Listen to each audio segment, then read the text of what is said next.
جو کیفیت تمہاری میری مجلس میں ہوتی ہے، اگر وہی مجلس وہی کیفیت گھر میں بھی برقرار رہ جائے تو فرشتے تم سے مصافحہ کرنے لگیں گے۔ تو اس کا مطلب یہ ہے کہ کم بیش ہوتا ہے احوال کا، دل کی کیفیت کا کم بیش ہوتا ہے، جس کو حال سے لوگ تعبیر کرتے ہیں۔ تو حال گھٹتا ہے، بڑھتا ہے، بدلتا ہے، بدلتا ہے، مقام نہیں بدلتا۔ مقام سے تو مقام اوپر جاتا ہے، ایک مقام سے دوسرے مقام پر جاتا ہے، لیکن حال کے اندر تبدیلی ہے۔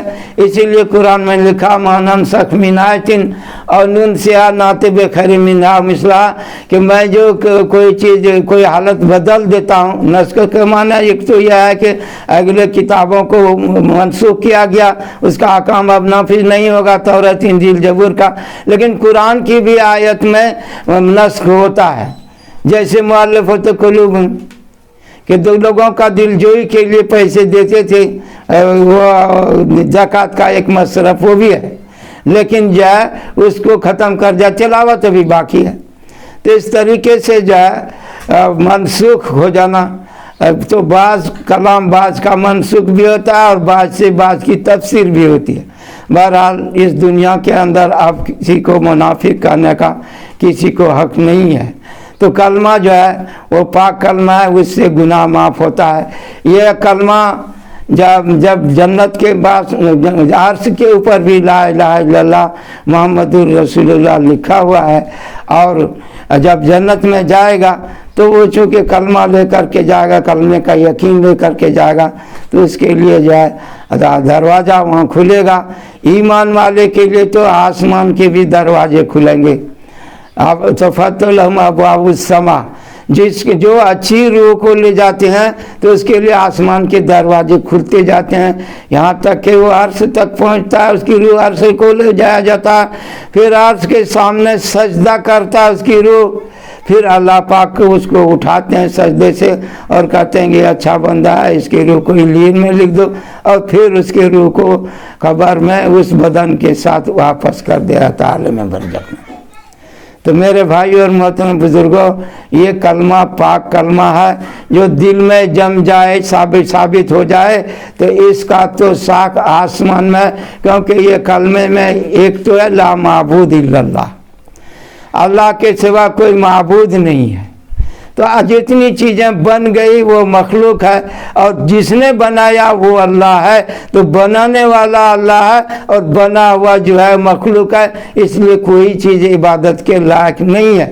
تو لا الہ میں غیر اللہ کی نفی ہے اور اللہ کا اس بات ہے کہ اللہ کے سوا کوئی چیز عبادت کرنے کے لائق نہیں۔